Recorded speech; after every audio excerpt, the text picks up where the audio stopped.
In high school is when I had some type of thought when I was sitting in economics class. While the professor was talking about like US economics and politics, something in my brain was just like, I don't think I'm meant to live in the US. When I moved to Iceland, it felt as if there was something magnetic that has been pulling me in this direction. And I still haven't been able to put my finger on it exactly, but I know it has something to do with the nature. My name is Jules Chambers. I am 38 years old. I moved to Iceland from Brooklyn in 2016, and I make $73,000 a year. I was born and raised in Brooklyn, specifically in Bushwick. I moved to Iceland in June of 2016, and it was a huge change for me. The biggest reason for me moving is that I had married an Icelander. Besides love, I also was offered a job in the marketing department of a big travel company in Iceland. My ex and I separated in 2022, and our divorce was finalized in July of 2023.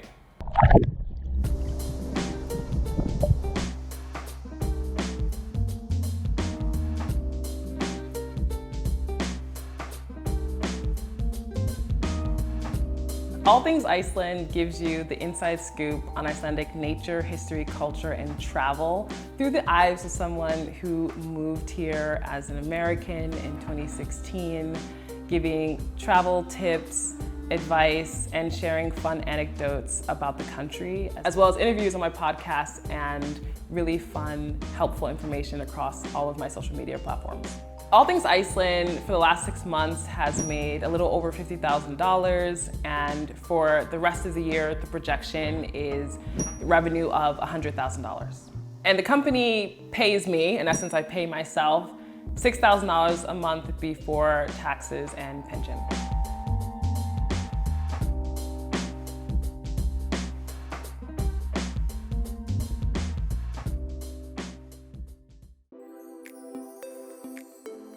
Because I have a great partnership, a long-term contract with a car rental company here in Iceland, I do not pay for anything regarding the car except for fueling it. There is universal health insurance in Iceland that is heavily subsidized. So once you've been living in the country for at least 6 months with a kennitala, or what would be considered your social security number, you're automatically rolled into the healthcare system. And when you go to the doctor, you do have to pay some amount of money, but it is normally not a lot. Oftentimes, when I've gone to the doctor, my cost might be like $3 or $4.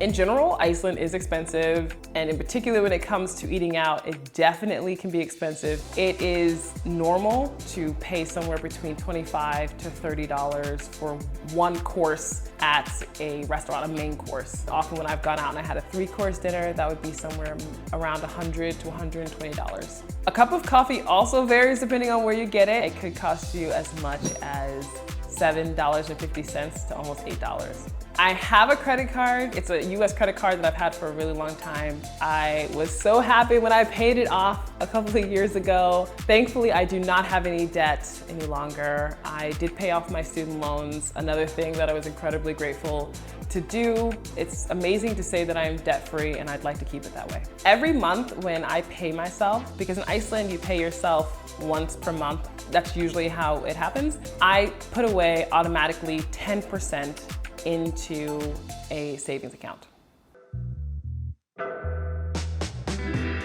we're in Kronan, which is the store I normally like to shop at. This section is my section. Granted, in Iceland, it's limited. And the only reason why I love it is because at least I can get some fresh things. It's because I am plant-based. I often am buying fruits and vegetables, so bananas, of course. It's really important to me to try and shop as local as I can, just because I want to support the fact that Iceland has certain vegetables that it can grow and produce and gives out. So I'm always buying cucumber. They're looking really fresh, because sometimes due to produce always being imported and being in the country for a while, it's good to just like look around it and make sure, you know, okay, this is a decent one. I love mushrooms. They're so delicious. So really happy that Iceland does grow these too. One hot tip though, that if you're visiting and you are wondering about the water in Iceland, it is pristine, it's amazing. There's no reason to ever buy bottled water in Iceland, ever. Another very Icelandic thing that you'll find in stores besides meat is dried fish in particular. And this is harðfiskur, so it's dried haddock, and this is 1,699. Do not open this in an airplane, in someone's car without their permission. Like, it is a very intense smell.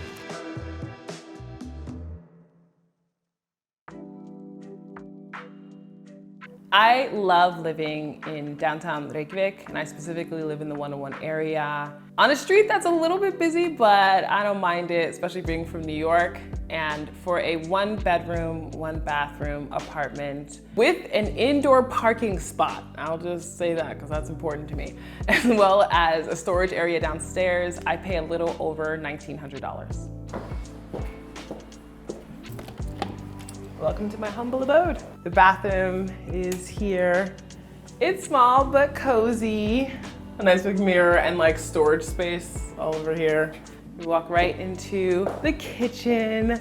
I love having an island. I feel like I'm doing something wrong though, because I'm currently walking with my shoes on in Iceland in the house, and that is not something that you do. My workspace is here. Then over here is my chilling out space, huge couch.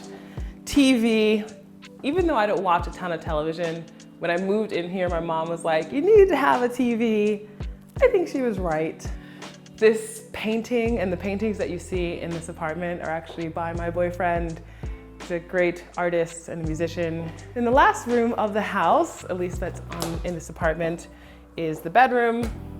I love the closet space. All these closets are just for me, which is great. And a super comfy bed.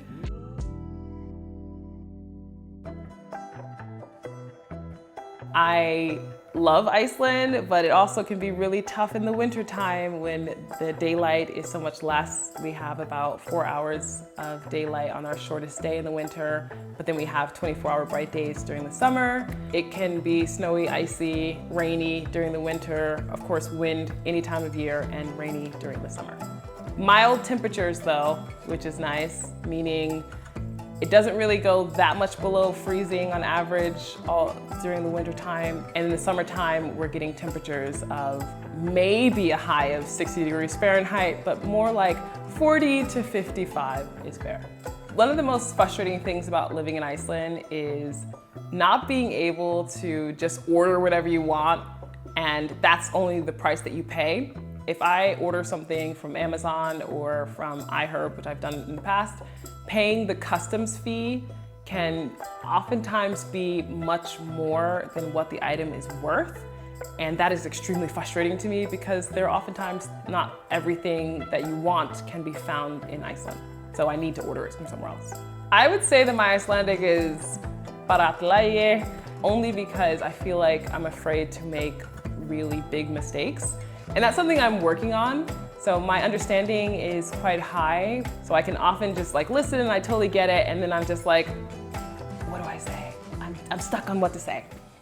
Living in Iceland has 1,000% had an amazing impact on my mental health. The nature aspect has helped me in so many ways, shedding kind of this idea that it always has to be about my skin color. Being a person of color has many different layers in Iceland, and everyone's experience is different. I have had a wonderful experience. When I moved, I think the biggest weight off of my shoulders was that I didn't feel like my color was the thing that was most part of my identity. It felt like being from New York was what people were so interested in most of the time when we talked about. And I loved that. I loved being just Jules from New York. I'm not saying no one paid attention to my color or asked me questions. Definitely nowhere near the same type of weight that I felt in the United States regarding the systematic oppression and racism. I will never, ever say that there is no racism in Iceland. There absolutely is, and there have been people who have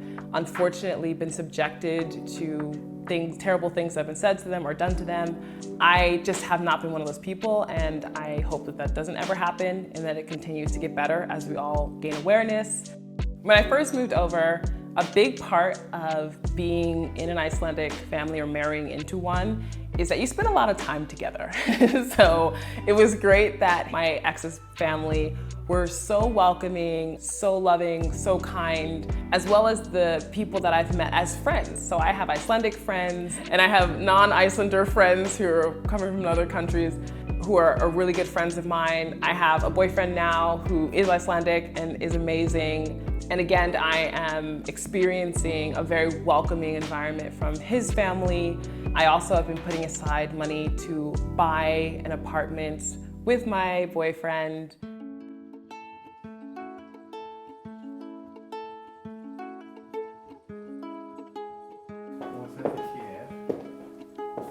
We're talking about how we can change the apartment to meet our needs. So currently it has one bathroom and we would like to have two. So we were looking at taking the kitchen and transforming this room into the kitchen and making another bathroom / laundry area. This is our second time checking out this apartment. They lowered the price for this place, and that of course intrigued us because it already had a lot of appeal. It's really bright. It's in a great location downtown. There's a wonderful view. Part of this apartment that you can tell it's like a bit older and needs some love, but we're good at we're good at giving love. So there's schools for when we start a family. Ooh.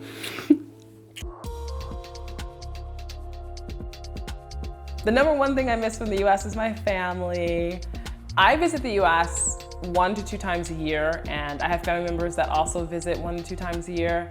My mother being the number one person that loves to come over to Iceland. She was just here for 7 weeks, and that was amazing.